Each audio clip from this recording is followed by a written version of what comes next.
जिसमें ये है कि India launches 7 foreign satellites to space.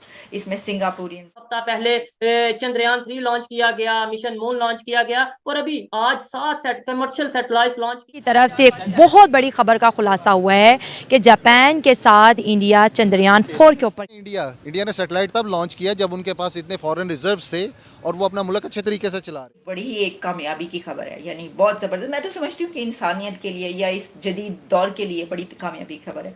और हम जानते हैं कि इसरो जो है उसकी कमाल कामयाबियाँ जो हैं जारी हैं, ज़बरदस्त किस्म की। इससे पहले जो मून मिशन लॉन्च किया गया और कमाल तरीके से बड़े कामयाबी से जो है वो हमने देखा, उसको पूरी दुनिया में देखा गया और उसकी तारीफ़ की गई। तो उसमें अब हम देख रहे हैं कि एक और जो है वो मिशन नज़र आया है जिसमें ये है कि India launches 7 foreign satellites to space.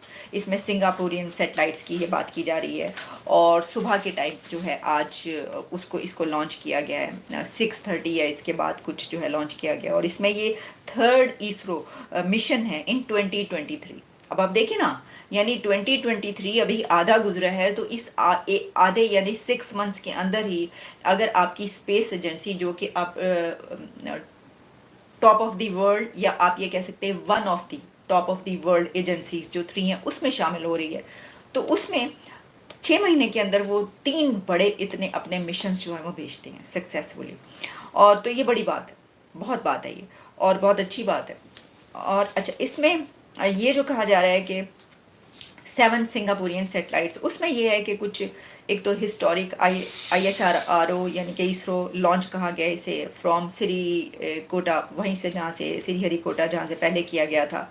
और अब जो ये है इससे वहाँ के इमेजेस और जो भी रिक्वायर्ड उनको हैं सिंगापुर की, उसको वो सब वो वहाँ से कलेक्ट करेंगे और वो करेंगे। सुबह जब देखा इसरो के हवाले से मैंने देखा तो एक बहुत बड़ा मैं हैरान हुआ कि अभी एक हफ्ता पहले चंद्रयान 3 लॉन्च किया गया, मिशन मून लॉन्च किया गया और अभी आज 7 कमर्शियल सैटेलाइट लॉन्च की गई हैं। क्या कहना चाहेंगे? सिंगापुर के लिए लॉन्च किए हैं, यानी कि इंडिया जो इसरो है वो ना सिर्फ अपने लिए बल्कि इंटरनेशनल लेवल पे भी अपनी सर्विसेज प्रोवाइड कर रहा है।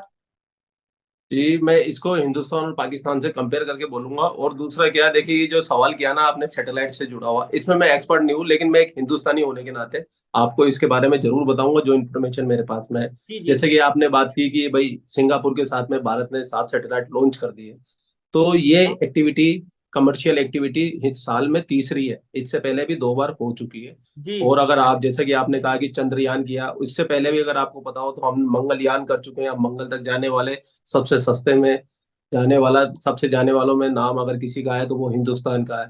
और अगर हमारा चंद्रयान 3 सक्सेसफुल हो जाता है तो पूरी दुनिया के अंदर चंद्रमा पे कदम रखने वाला भारत चौथा मुल्क हो जाएगा। तो ये हमारे देश के लिए और हमारे देश के लोगों के लिए तो बहुत प्राउड मूवमेंट है।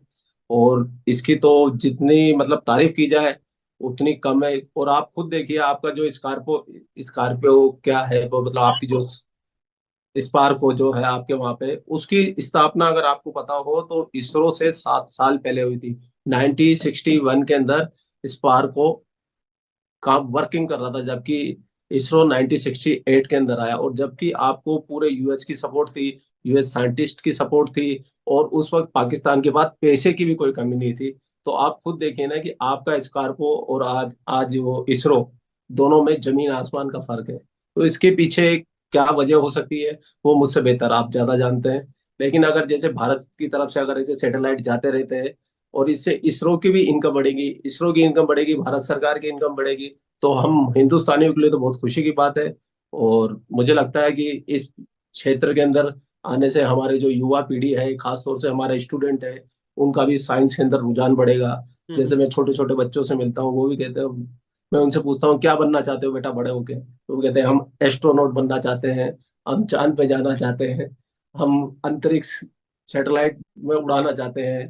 तो एक प्रेरणा। चंद्रयान 3 की सक्सेसफुल लॉन्च के बाद इसरो की तरफ से एक बहुत बड़ी खबर का खुलासा हुआ है कि जापान के साथ इंडिया चंद्रयान 4 के ऊपर काम कर रहा है। चंद्रयान 4 जो है मून मिशन के लिए जाएगा और इसके अंदर जो है बहुत ज़्यादा एडवांस टेक्नोलॉजी को इंस्टॉल किया जाएगा जो कि चंद्रयान 3 से भी बहुत ज़्यादा बेहतरीन होगी। इंडिया हर गुजरते दिन के साथ स्पेस एंड साइंस में अपना इंटरेस्ट पूरी दुनिया को दिखा रहा है। इंडिया ये साबित कर रहा है कि इंडिया जो है एजुकेशन और टेक्नोलॉजी में अमेरिका और रशिया को पीछे छोड़ सकता है। जापान, हम सबको पता है कि जापान की टेक्नोलॉजी, जापान की इलेक्ट्रॉनिक जो चीज़ें हैं वो बहुत ज़्यादा पूरी दुनिया में। हमारे हुक्मरानों ने क्यों नहीं सोचा कि एक सैटेलाइट ऐसी लॉन्च की जाए जो नेविगेशन सिस्टम को इन्हांस करे पाकिस्तान के अंदर भी, भारत ही में क्यों हुआ? सर सेटेलाइट की बात आप छोड़ दें, आप सेटेलाइट तो तब ये लॉन्च करेंगे ना जब इनके पास अपना कुछ होगा, ये कोई इनके पास मुल्क चलाने के लिए कुछ होगा। सबसे पहले तो ये एक मुल्क को तरीके से चलाने के, अब देख लें इंडिया ने सेटेलाइट तब लॉन्च किया जब उनके पास इतने फॉरेन रिजर्व थे और वो अपना मुल्क अच्छे तरीके से चला रहे हैं। ठीक है, अगर तो उनके पास इतने रिजर्व ही ना होते कि वो उस पर एक्स्ट्रा जो उनके जो पैसे हैं वो लगा रहे हैं, तो हमारे पास वो है ही नहीं है। हम अपना मुल्क किस तरह चला रहे हैं, भीख मांग के चला रहे हैं। के बाद इसरो का नाम बहुत ज़्यादा हाईलाइट हो रहा है क्योंकि वो कोई ना कोई मून मिशन कर रहा है, दुनिया को टेक्नोलॉजी दे रहा है, नई नई चीज़ें ईजाद कर रहा है। पाकिस्तान के अंदर भी एक स्पेस एजेंसी है, क्या आपको उसके बारे में पता है? नहीं, मुझे कोई आइडिया नहीं इस बारे में। आप सीए के स्टूडेंट और आपको नहीं पता?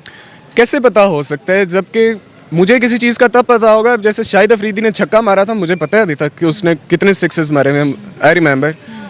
जब आप कोई काम करके दिखाएंगे तो उसके बारे में पता चलेगा ना। जब नासा की फर्स्ट एस्ट्रोनॉट गया था, मुझे उसके बारे में इल्म है क्योंकि उन्होंने कोई काम किया है। अब जब हम कुछ करेंगे ही नहीं तो फिर कैसे लोगों तक ये इस चीज़ की इन्फॉर्मेशन पड़ेगी कि ये कोई चीज़ भी